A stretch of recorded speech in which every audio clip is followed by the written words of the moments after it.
Whaafafonga I TALAFOU le TUAP I lunga o anala leo 5 wha o amo, wha mo tasi o fitu tesi male wha, iwa tasi tesi male tasi, male wha mo iwa lua tesi male tasi. Malunga o le sino mai moa iai I lunga o le TUAP Facebook page, male hala ata le malo le TV iwa. Le si ufafonga o Samoa, le TUAP. E whaatalo whaatu sa moi lo whaafonga anga le nei vaenga le ASO o tala nei o le nei AFIAFI. Ua Yesu inga le taimi whaatapula ai te tau na taunu'u mai fautasi le tini, lewa whaatulanga ina I le 50 minute, lea sa whailoa I le komiti I le whailoa inga makapeteni o sa lima o le tausiniô I le tuunga fautasi le asofaiga le nei. E peo na saunoa le sui komisina le matanga luenga o leoleo I apapali I Mona Lisa tia iketi. Na ia whailoa ai sa ia I lava le tulafono tuai o le whaanga tama I le tai e peo na whaonga ai le 50 minute o le taimi whaatapulaa. Pei tai na tualalo kapeteni mo le suinga le taimi. Na mafua ai ona toi Toāmua. 50 minute ia sa whaata oto le tono tulafono. Ia pei tai ane ina ua whaifo I wheloa inga le soa komiti. Ina ua whaatala noa le toe faia o tuunga fautasi. Ia sa mai e fo ia le tualalo a kapiteni. E toe tilo soa komiti tūlanga o le taimi. Ia no ua whaifo I si lewa o tausanga ele I toe whaatinoina ia le whaamumuina. Ia pela o tūlanga na le sa tuina toe loa le tausanga soa komiti ala tu le lipoti sa tuina te komiti autu. Ia matalia ina mai le komiti autu ia le taimi le sa tausanga mai ia kapiteni. O le afonotanga na whailoa umai tūlanga I tūlafono e au na usita ia e fautasi a wale saonga le mu, male alo ia o le tuunga I le asfareile. O ia inga e awhiai le whaongaina o le whaipa class ia whaongaina foe Samoa po o foe lau papa ai le whaatangaina foe sipuni. E le taliaina whausanga whaona po nei le high-tech e pei ona foe fesa e tai pe aalo. O le atu unga e whai I le alo mai amata mai I whale ula, matini I lumo le whalitari malo a le Sheraton Hotel.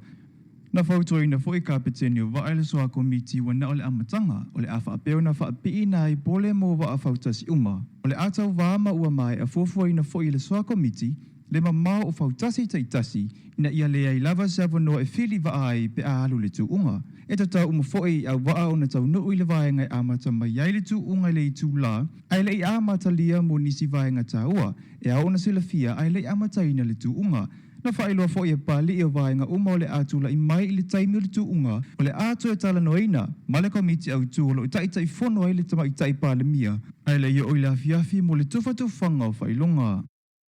Mai le whaamasinonga, ua tatala ne I tua le toa wha le toa 5 o tangata sa nofo taofia, I le umia o le aisa mala au pasaina, mania upenga mai le osofaiga a leoleo I le whale o se ainga I le AFIAFI o Toāmua Uta I le amatanga o le nei masina. O Vincent Patele Smith ma Victoria Kalapu, whaapea le tamaitai o Charlene Fido, ma le lio Michael Savali, ua tatala ne I tua e whaatali ai le whaamai ai no molianga leoleo, o le taulia lea ia Lucky Junior Silva ua nofo taufia pea I le vaenga leoleo e whaatali ai le aso 5 o le masino Juni, e toe tutula I ai I la tau iluma o le whaamasino mawalunga, mo le toe fofogaina o le nei mataupu.